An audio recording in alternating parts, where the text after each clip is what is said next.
Swastiastu, Namo Buddhaya, salam kebajikan, rahayu, rahayu, rahayu. Salam harta. Perkenalkan, nama saya Dimas Firmansyah dengan NIM 23010644109. Di sini saya akan menceritakan kembali mengenai perkuliahan selama setengah semester sebelumnya. Di pertemuan pertama, kita memulai aktivitas perkuliahan dengan perkenalan satu sama lain, baik dengan ibu dosen maupun dengan teman-teman yang lain. Di situ kita juga membahas mengenai materi-materi yang akan dipelajari selama setengah semester ke depan. Nah, kita juga membahas mengenai hal-hal yang boleh dilakukan ketika perkuliahan dan juga tidak boleh dilakukan ketika perkuliahan. Kita juga diterangkan mengenai sistem perkuliahannya seperti apa dan juga bagaimana cara penilaiannya. Nah, kita berlanjut ke pertemuan kedua.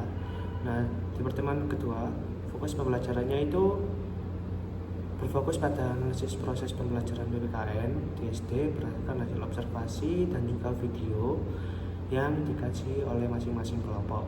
Nah, di sini kita menemukan beberapa temuan utama dari analisis kelompok ini.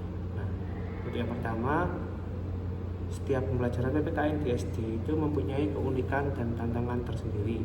Seperti kelompok 1, itu mereka menyoroti pembelajaran simbol Pancasila di kelas 1 SD yang telah menerapkan pembelajaran berdiferensiasi dan penguatan sosial emosional. Nah, kemudian untuk kelompok 3 menunjukkan bahwa pembelajaran Pancasila di kelas 3 SD telah berjalan konstekstual dengan penggunaan media dan visual serta diskusi kelompok. Nah, namun masih perlu variasi metode dan penguatan pengelolaan kelas. Nah, jadi secara umum pembelajaran PPKN di SD itu sudah mengarah pada praktik yang interaktif dan konstekstual, meskipun masih butuh perbaikan dari sisi fasilitas dan strategi guru. Nah, pada pertemuan yang ketiga, kita berfokus pada analisis teori belajar yang paling sesuai untuk mengatasi permasalahan yang telah diidentifikasi dalam pembelajaran PPKN di SD pada pertemuan yang kedua kemarin. Nah, kita mempelajari bahwa terdapat banyak teori belajar untuk memecahkan masalah yang ada dalam pembelajaran PPKN di SD, seperti teori belajar konstruktivisme, behaviorisme, kognitivisme, humanisme, serta teori sosiokultural.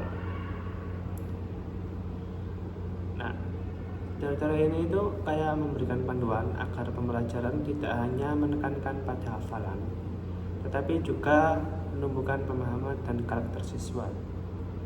Jadi, inti dari pembahasan pada pertemuan ketiga itu tuh tidak ada teori yang paling benar, melainkan guru itu sangat penting untuk mengombinasikan teori-teori secara bijak sesuai dengan karakteristik siswa dan tujuan pembelajaran.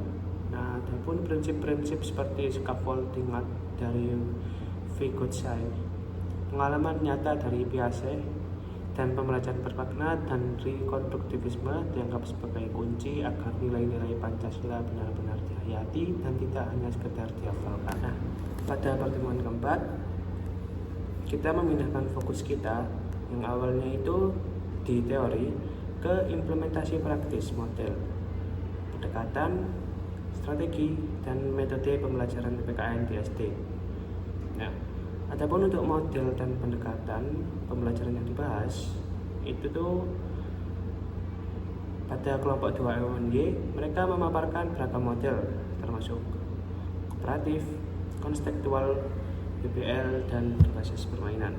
Nah, setiap modelnya itu memiliki kontribusi penting dalam membentuk keterampilan sosial, tanggung jawab, dan partisipasi aktif siswa. Nah, adapun untuk pembelajaran konstekstual itu membantu siswa memahami nilai-nilai Pancasila dalam kehidupan nyata. Nah, kalau BBL itu melatih siswa berpikir kritis dan menyelesaikan masalah-masalah sosial. Kemudian dilanjut dengan kelompok 6 UNESA. Mereka melengkapi dengan pendekatan seperti kooperatif, konstekstual, humanistik, konstruktivistik, dan berbasis masalah. Nah, pendekatan ini itu kayak menekankan pentingnya membangun nilai dan karakter siswa, bukan sekedar menguasai pengetahuan.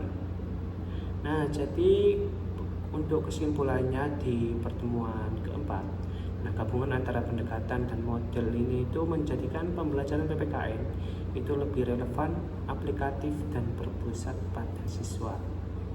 Nah, esensi dari setiap modelnya itu sama sebenarnya, yaitu mengajak siswa untuk memahami, merasakan, dan menerapkan nilai-nilai kebangsaan dalam tindakan nyata.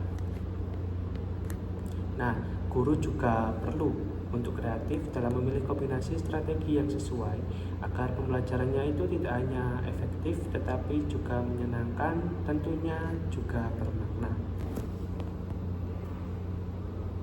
Selanjutnya adalah pertemuan kelima. Nah, di pertemuan kelima kita itu fokus pada kegiatan bedah modul ajar PPKN dari berbagai kelompok. Nah, untuk yang presentasi pada waktu itu adalah kelompok 8 UNY. Nah, adapun untuk konsep modulnya mereka memadukan pembelajaran mindful, meaningful, dan joyful melalui pendekatan student centered learning dan problem based learning ataupun PBL.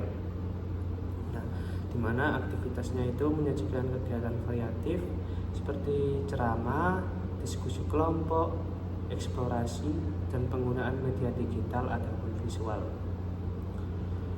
Nah, juga ditemukan kendala seperti alokasi waktu yang kurang seimbang, keterbatasan media, dan rendahnya minat siswa terhadap materi sejarah.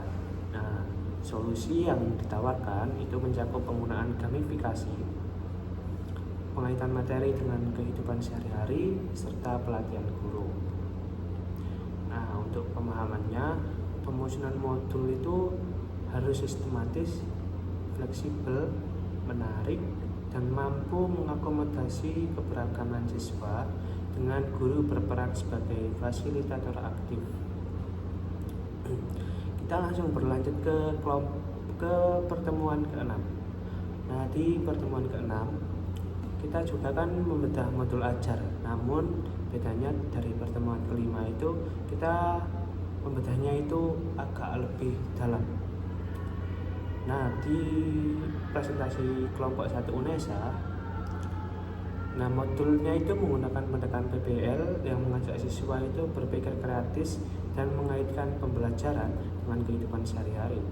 Nah, modulnya mereka itu sudah lengkap dan melibatkan peran orang tua. Nah, tetapi tentunya juga ada hal-hal yang perlu untuk diperbaiki, seperti pada waktu, penilaian, dan strategi untuk siswa berkebutuhan berbeda. Nah, selanjutnya adalah kelompok 5 UNY. Nah, modulnya mereka itu ada temanya. Temanya Aku Anak Indonesia, yang menekankan keberagaman budaya dan sosial. Nah, modul ini menggabungkan PBL dengan asesmen yang beragam dan aktivitas konstekstual.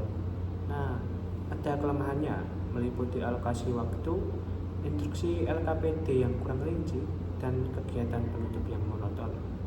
Nah, jadi penting untuk menyusun modul ajar dengan mempertimbangkan keseimbangan antara konsep ideal dan realita di lapangan. Modul harus dapat diterapkan di berbagai kondisi sekolah dan mampu menyesuaikan strategi, waktu, serta media agar pembelajaran tetap inklusif dan bermakna bagi semua siswa.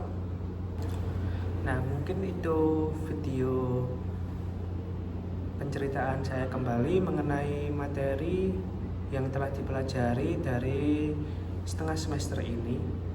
Nah, apabila tadi saya ketika menjelaskan ataupun menceritakan kembali ada kesalahan, mohon dimaafkan, dan saya tutup.